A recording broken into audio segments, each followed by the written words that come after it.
Aujourd'hui, je reviens dans une troisième vidéo pour parler d'un concept clé qui me tient beaucoup à cœur, qui est un pilier de la psychologie positive et qui est un pilier, à mon sens, du bien-être au travail, c'est la gratitude.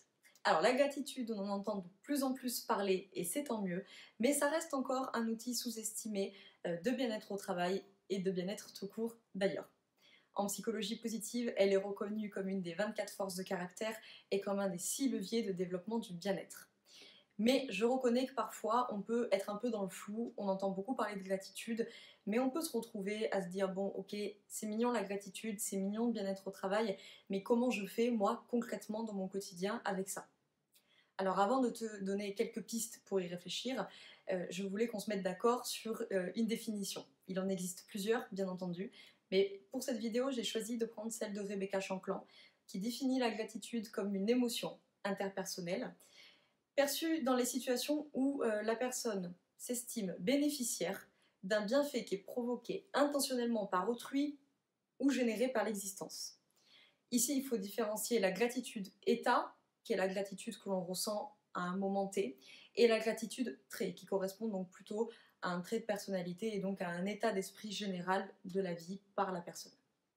Bien que la recherche n'en finisse pas de démontrer les bienfaits sur la santé physique, mentale et sociale de la gratitude, on peut quand même parmi ces bienfaits en citer quelques-uns, et notamment le fait que les personnes reconnaissantes présentent une représentation plus positive de leur environnement social et matériel, que ces personnes associent des affects plus positifs aux situations qu'elles vivent.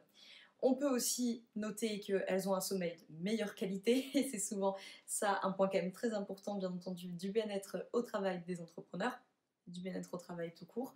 Ces personnes présentent aussi un sentiment de bien-être général plus élevé et plus de comportements prosociaux.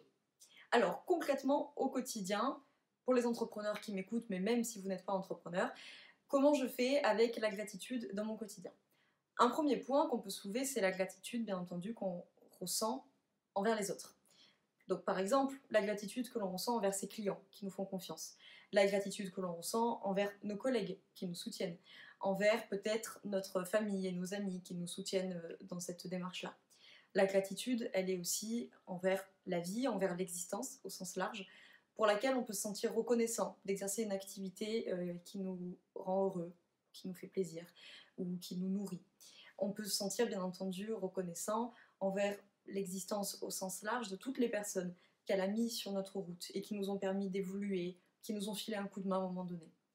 Et il y a un point de la gratitude qu'on oublie souvent, surtout dans le bien-être au travail, c'est la gratitude envers soi-même.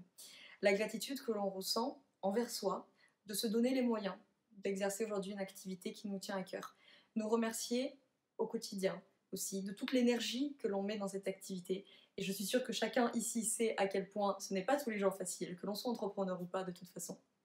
Et également la gratitude que l'on peut ressentir envers son corps, envers sa santé, de nous permettre d'exercer tout ça au quotidien.